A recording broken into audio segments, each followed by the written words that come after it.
Oh, ano na? Yan oh. Dahil challenge ako ng ate ko na kapag natalupan ko daw ang pomelo na walang sugat, ito ay maging matamis.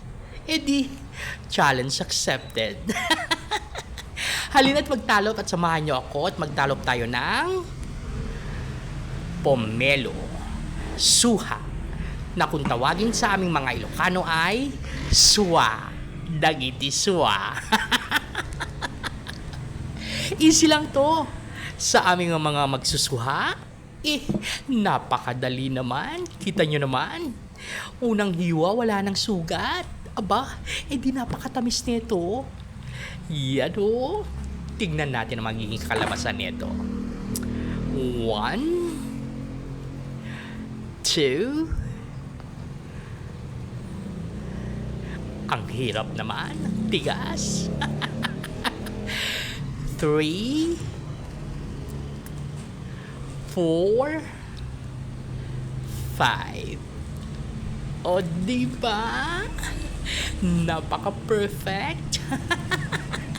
Yan mo. Ang cute-cute naman. Oh, di napahiya siya. Yan o. Then, peel off natin yung inner skin.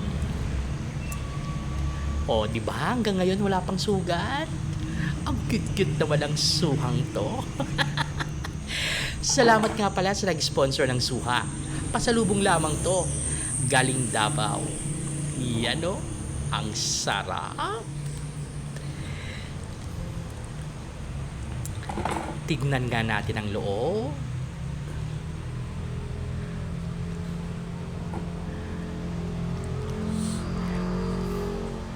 Ating pakinisin. Yan na oh.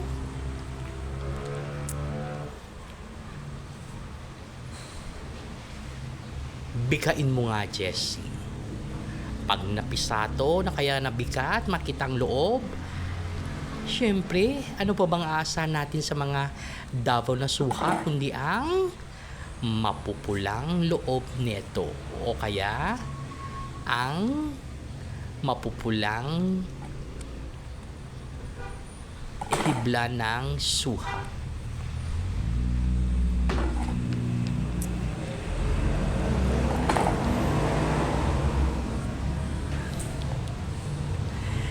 Yan daw. Oh, hindi batang pupula? Sigurado ang tamis nito. Pabot ang pinggan. Yan o.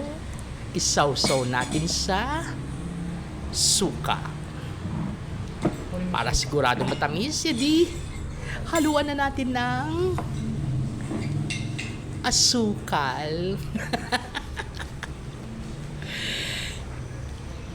Sunod ang suka.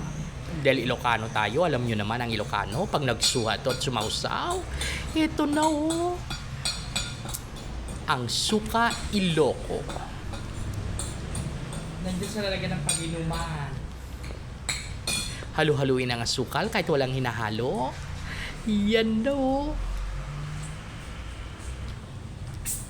Ang 1 litrong suka Iloco. Sa pagtikim natin nito, pa, mamumukasim ka talaga.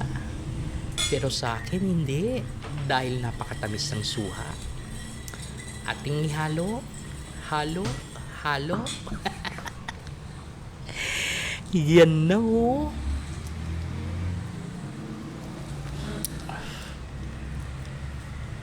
Ang suha sa umagang kay ganda. Tikpan mo nga, Jessie.